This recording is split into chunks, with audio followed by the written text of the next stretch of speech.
Enemies to lovers is a great trope when it's done right. Hey guys, I'm Madeline and welcome back to my channel.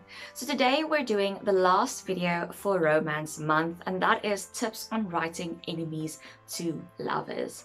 My writing advice posts on writing romance have helped a lot of my Tumblr followers, so I decided to do a whole romance themed month here on my YouTube channel.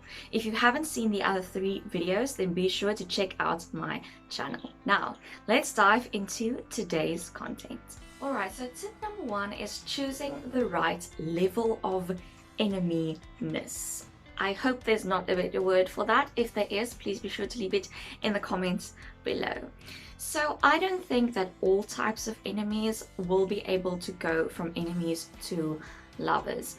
I think that if you have people who have completely destroyed each other's lives or have absolute fundamental differences in their morals and ways of thinking, that is going to be difficult to reconcile into being friends and being lovers. Complete good and complete evil won't combine well. So instead, choose 2 people who are more rivals or who are just on opposing sides of a conflict.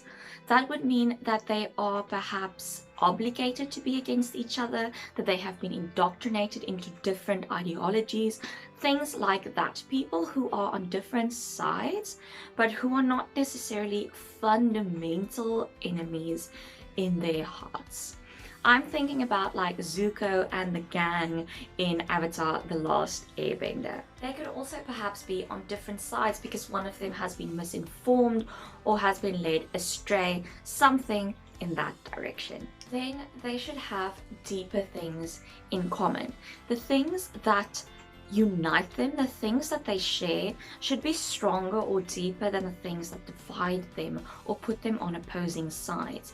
So yes, perhaps they have different political ideas or they are on different sides of a war, but the morals inside them, the deep things that they base their life and their perspectives on, should be somewhat the same. There should be some deep similarity between them, something that they share and that they can bond over. This could be something like, even though they are on opposing sides of a war, they are both very family orientated or very religious. Then they should have the conversation. There should be some point in your book where these 2 enemies come together and have time to really get to know each other, to have a long, deep talk. And it is during this talk that they will realize how many things they actually have in common, or that they completely misinterpreted the other person. This will also be the beginning of your romantic arc. The moment that these 2 really have the chance to be vulnerable in front of each other and to learn what makes the other person tick. If we're sticking with the Avatar: The Last Airbender example, think of Zuko and Katara in the caves under Ba Sing Se.